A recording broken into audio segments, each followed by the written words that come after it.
A Little Gift. Author unknown. Read by Darilli.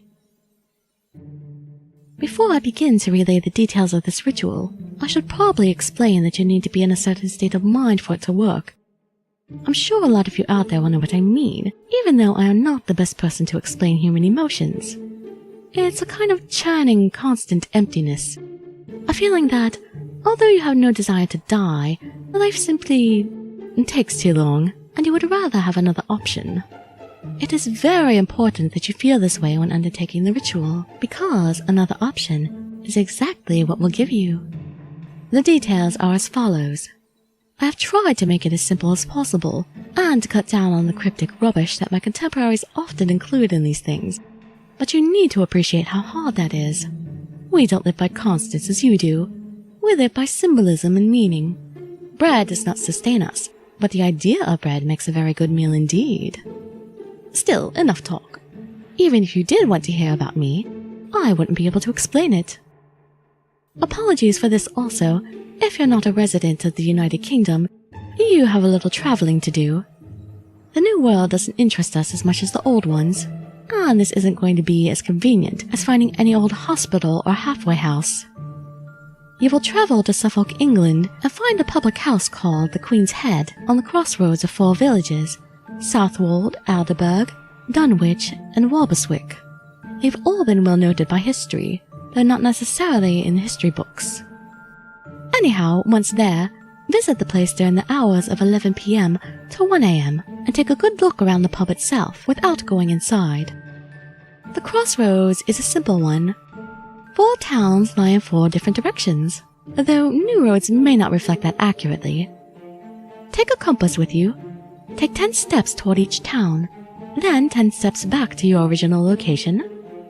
Once you have done this for all 4 directions, proclaim, "I have seen this crossroads too many times."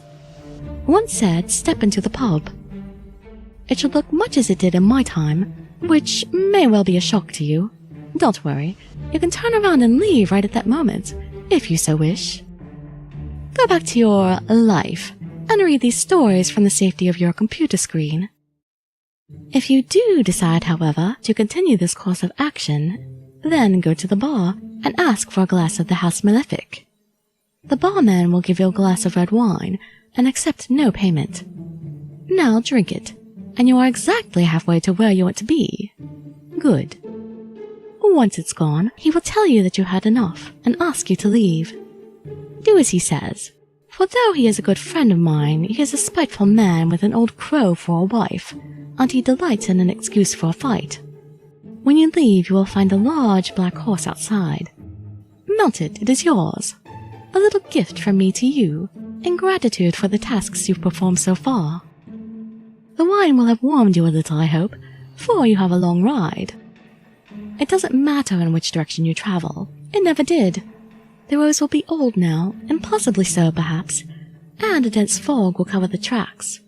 Plough ahead and do not deviate from the road. He may send a guard to veer you from the mist and try to stop you, but keep moving. He may even send a loved one to plead that you slow down. This is a trick. It is me that he wants to stop. We have never seen eye to eye. The mist will pass, and you will see an end to the road ahead. A gorge of impossible depth. Don't stare into it. Contrary to popular belief, it doesn't gaze back, but it may hold you from your task. And neither of us want that, do we? To continue, you need only do one thing. Ride the horse from the cliffside and plummet into the gorge. I never said this would be easy, did I? Don't worry, it's an exhilarating rush. For the most part, I shan't talk of the next few minutes of your trial.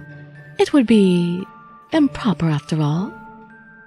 Many don't make it this far. They suddenly decide they had too much to live for. What a joke. As if cowardice and misery were badges of honor. However, those who do have the courage for this, and I commend you, I truly do, will have but one final task ahead of them, the hardest of all. He will appear to you. I've seen him before, more times than I would care to mention, and I know that this next part will be no easy task. You must deny him. He will show you your loved ones, those who have passed from life, and he will promise you a life with them. You must deny him. He will offer you bliss and release from pain. You must deny him.